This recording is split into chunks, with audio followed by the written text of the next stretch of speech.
الله أكبر الله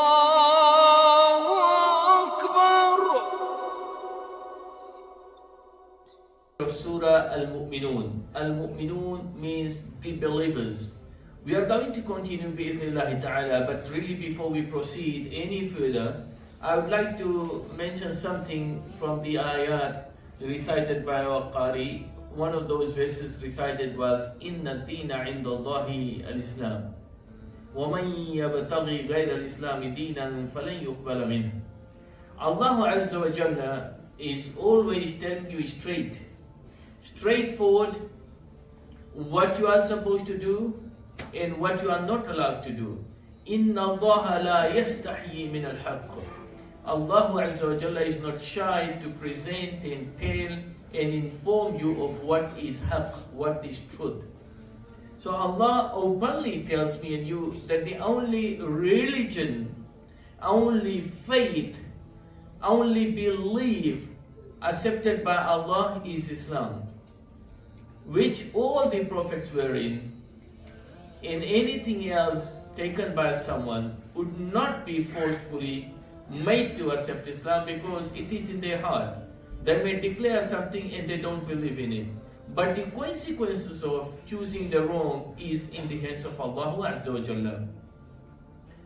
Proceeding further, in the beginning of Soorah Al-Mu'minoon, Allah Azza wa Jalla gave us those attributes, characters of a believer, what they are and what they are supposed to, which we have taken in the previous weeks. Then how the mankind were created in the original form, a bit in how we are on daily basis created. وَلَقَدْ then Allah Azza wa Jalla said, وَلَقَدْ خَلَقْنَا فَوْقَكُمْ سَبْعَ طَرَائِقَ وَمَا كُنَّا عَنِ الْخَلْقِ غَافِلِينَ. And then Allah created 7 heavens, one over the other, and we are never unaware of the creation. Allah is not unaware but aware of everything.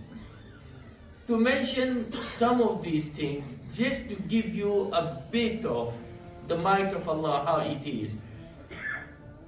The furthest of the stars or any moving object, which today's science they have been able to detect, is about 43, some they say 35 million, some they say 45 million, or 35 or 45 light years away.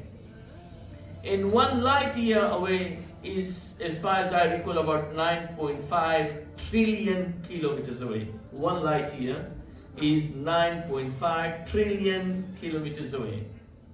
And that is the furthest they have been able to detect till now.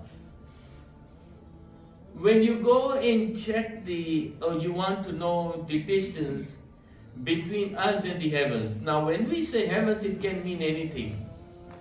When we say Jannah or heaven, we as Muslims, we mean by that the Jannah in which we are going to live, the paradise.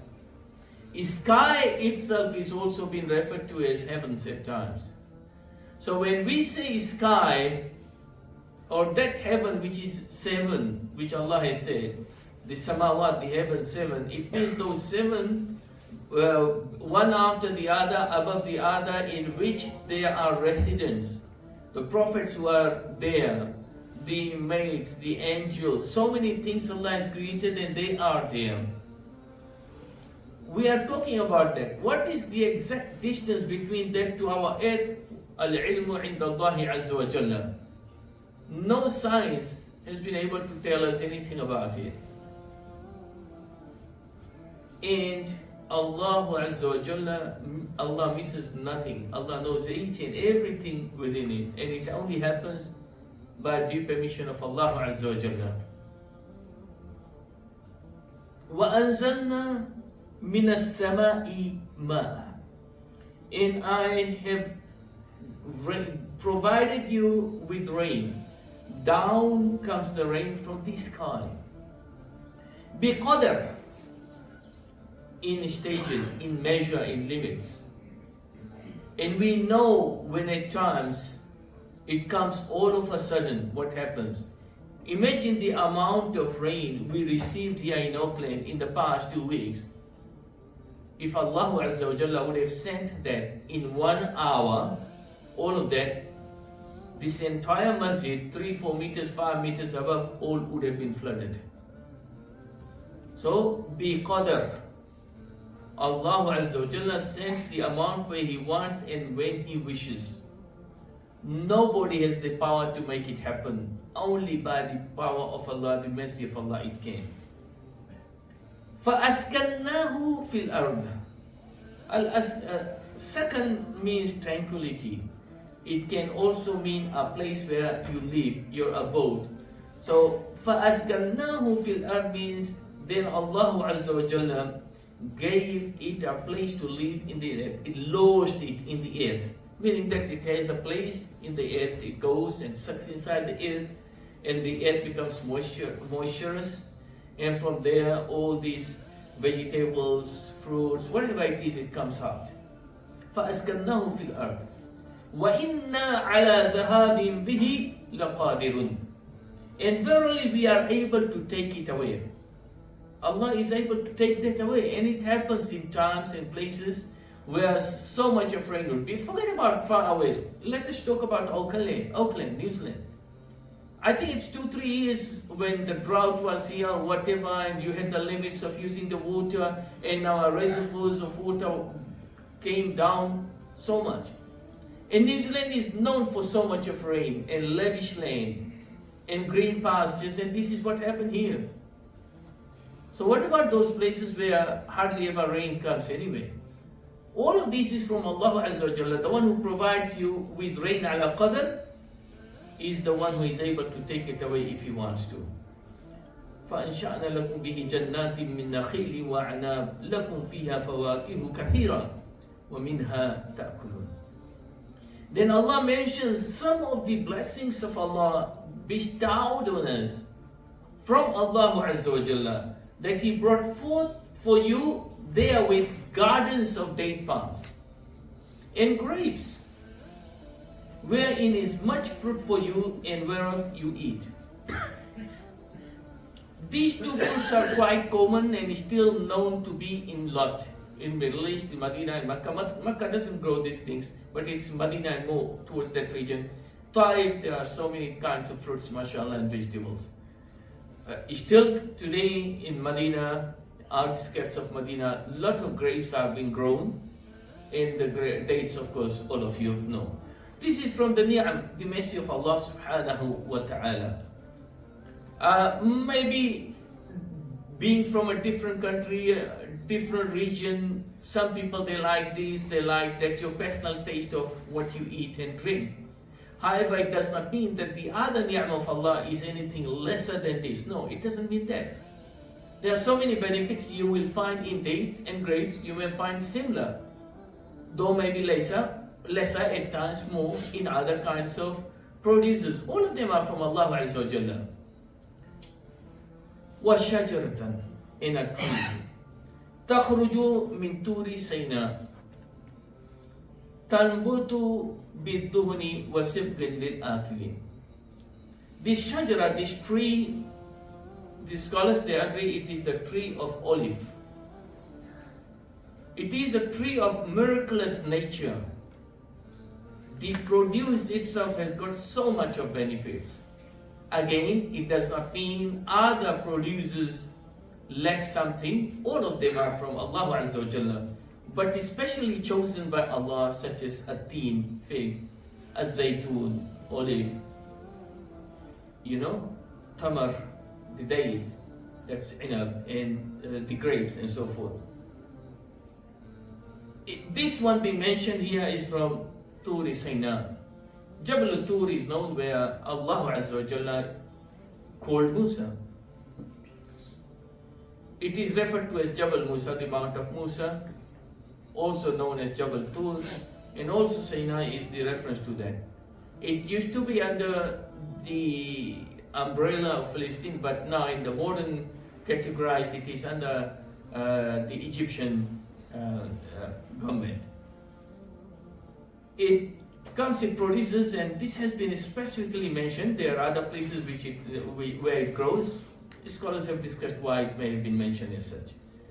وَسِبْغٍ لِلْعَاقِلِينَ means it is a relish for those who eat. You can use the oil to cook, though many they say it's not very suitable to cook. You can apply it in the curry, you can use it in the salad, you use it.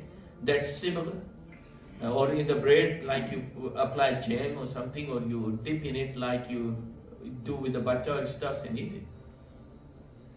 It's only because we have got so much of modern kind of produce, such as margarine or butter and cheese in this modern type, that we forget that olive oil was used in a very similar way.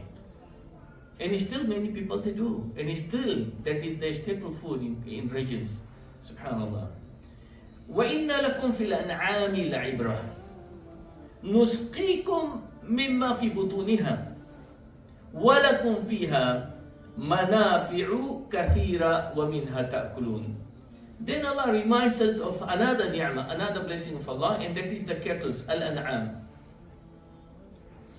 There is indeed a lesson for us in this al-an'am. These cattle which we talk about refers to bahimat al-an'am. They are the camels, the cows, which means the cows and the bulls, and the goats and the sheep. This is what we do in Qurban. Remember al-udhiyah, what is referred to by most people, they know it as Qurbani. نُسْقِيكُم مِّمَّا فِي بُطُونِهَا. We give you to drink the milk of that which is in their bellies. SubhanAllah, how Allah Azza wa Jalla produces white colored, pure white milk out of that animal. And when you go and see the modern science and how they describe it, amazing it is. وَلَكُمْ فِيهَا مَنَافِعُ كَثِيرًا. And there are so many other benefits in it. And you, on top of that, eat. Amongst the benefits, of course, of these animals, apart from eating, you use it for farming purposes, you use it to carry weights on. There are those type of animals you ride on top of, and so forth. وَعَلَيْهَا وَعَلَى الْفُلْكِ تُحْمَلُونَ. And on them and on ships you are carried there. So the means of transportation at the time of the revelation and before, it was two types. One, natural animals, and the other was on ship. Now there are other modes of transportations on land and on air, that which came now. وَعَلَيْهَا وَعَلَى الْفُلْكِ تُحْمَلُونَ. وَلَقَدْ أَرْسَلْنَا نُوحًا إِلَى قَوْمِهِ فَقَالَ يَا قَوْمِ اعْبُدُوا اللَّهَ مَا لَكُمْ مِنْ إِلَٰهٍ غَيْرُهُ أَفَلَا تَتَّقُونَ. Then, after talking about the attributes or characters of a believer and how we have been created, a little bit of it, and then talking about in general some of the creations of Allah, which indicates to the might of Allah Azza wa Jalla, then Allah started talking about Nuh alayhi salatu wasalam. Quite a bit of details about him has been mentioned in Surah Al-Nuh. Nuh alayhi salatu wasalam, as per the hadith, بينه وبين آدم عشرة قرون. Between him and Adam is Adam alayhi salatu wasalam 10 qarn. I will come to the word qarn later on. And what has been historically recorded between Nuh alayhi salatu wasalam and Adam alayhi salatu wasalam are 8 fathers. 8 fathers, which include Shaykh and Idris, 2 prophets. Now, scholars have differed what does it mean in the hadith, qarn. Today, qarn, we take it as 100 years. Even in those days, that was also considered as part of it. 100 years was considered as qarn, even that time. So is it that or the other meaning, which can apply to the word qarn linguistically, and that is jilun min al-nas. لأن الرسول صلى الله عليه وسلم قال خَيْرُ الْقَرْنِ قَرْنِي ثُمَّ الَّذِينَ يَلُونَهُمْ ثُمَّ الَّذِينَ يَلُونَهُمْ. The best is my qarn, my jil, then the one after, and then the one after. So the jil means a generation of people, of one generation. In our time, it's considered like 30 to around 30 some years, one jil, one level of people gone, which means that when you go to our age factor, then one jil basically is this 30 years, and then it changes to another and so forth. So is it that or 100 years? Scholars have differed. Many they consider that it means the jil, the generation.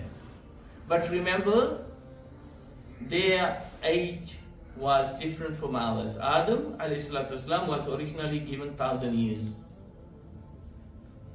Nuh alayhi he became prophet around when he was 480 years old, still a young man when he became prophet. 480 years old he was. Then فَلَبِثَ فِي قَوْمِهِ أَلْفَ سَنَةٍ إِلَّا خَمْسِينَ عَامًا. He invited his people for 950 years. So you can take away 480 from that. It's not part of that, some they consider. So this is 950 separate. And then after that, the story of Safina to Nuh happened, Noah's Ark, and then he lived for so many hundred years after. So some they take it to up to more than 1,700 some years. That was the lifespan of Nuh alayhi salatu wassalam. Nothing concrete you can make it, but he was not someone who was less than 1,000 or something. وَالْعِلْمُ عِنْدَ اللَّهِ. So if you consider the jil based on their age factor, so this 10 qurun, 10 jil could mean thousands of years. That is between Adam والسلام, and Nuh. وَلَقَدْ أَرْسَلْنَا نُوحًا إِلَىٰ قَوْمِهِ. To focus on this ayah is extremely important. What happened at his time? When Allah Azza wa Jalla chose him as a prophet, what was the scenario, the religious scenario of the place? Scholars have of course differed whether he was in Iraq was part of it, and other places where Nuh was, or some other places. That's not the real focus for us anyway. The main important thing is what happened. What happened was from the jil, from the family of naturally Adam alayhi salatu wasalam, they were those who were pious ones, and when they died, Shaitan was able to come and give those people who were there gathered that we have to make the pictures of these guys, and he helped them do it. Of course, they didn't know he's Shaitan. And Allah has given jinn the certain power that they are among those kind of creations of Allah who can come in any shape. As the angels they can. It does not mean that the jinnat can freely do it anytime they wish. That's the way I feel. Allahu Alam, I may be wrong. But when they want, they choose, they can. And how difficult or easy it is for them, well, al-ilmu inda Allahi azza wa jalla. Al-Muhim, the important part here is the Shaitan who came himself, and then later on he was able to whisper to them that these statues are there not for remembrance. Of course, that is what he whispered, so that you people can remember your forefathers. No, they used to worship. And that is what is happening, and we see in all the churches, they have got so many statues of Jesus and Mary, and they say we don't worship them. But the fact is, if you see, they really go and worship them instead of Allah Azza wa Jalla. So Allah sent Nuh alayhi salatu wasalam, who invited his people for 950 years. The rejection was big time. The scholars, they say only, some they say 72, some they say 80, some they say even up to 10 only accepted Islam. Among those who rejected were his own blood and his wife. And we all know the story, and then the building of the ship, Noah's Ark, and how the rain came. It is in general, so to say, to discuss where was this rain and how much it happened, it's better to leave that alone, because we don't have evidence. It looks like probably the entire earth was engulfed in the water, and no others survived, including the animals.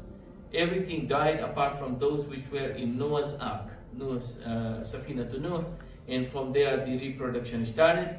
And even Al-Mu'minoon who were with Nuh alayhi salatu wassalam in that shape, they did not produce anything. So any mankind, which includes all of us who came, we are all from Zurriyat Nuh, Zurriyat Adam, and no one who came from Adam but from different children survived apart from the children of Nuh alayhi salatu wassalam. وَلَقَدْ أَرْسَلْنَا نُوحًا إِلَىٰ قَوْمِهِ. Allah sent Nuh to his people. What did he say? فَقَالَ يَا قَوْمِ. He said, oh people, اُعْبُدُوا اللَّهِ. Worship Allah. This was their message, always, all the prophets. مَا لَكُم مِّنْ إِلَٰهٍ غَيْرُهُ أَفَلَا تَتَّقُونَ. You people have got no other true God but only Allah. Don't you fear Allah who Azza wa Jalla? Don't you fear the punishment from Allah Azza wa Jalla? And naturally they reject and so forth, which we will discuss later on. But the thing is that this message which Nuh alayhi salatu wasalam he started on was and is the message of each and every prophet. وَلَقَدْ بَعَثْنَا فِي كُلِّ أُمَّةٍ رَسُولًا أَنِ اعْبُدُوا اللَّهَ وَاجْتَنِبُوا الطَّاغُوتَ. That is all they requested. That is all they were ordered to ask. That is all they were informed to inform others. And that is worship only one and none beside him, and that is Allah Azza wa Jalla.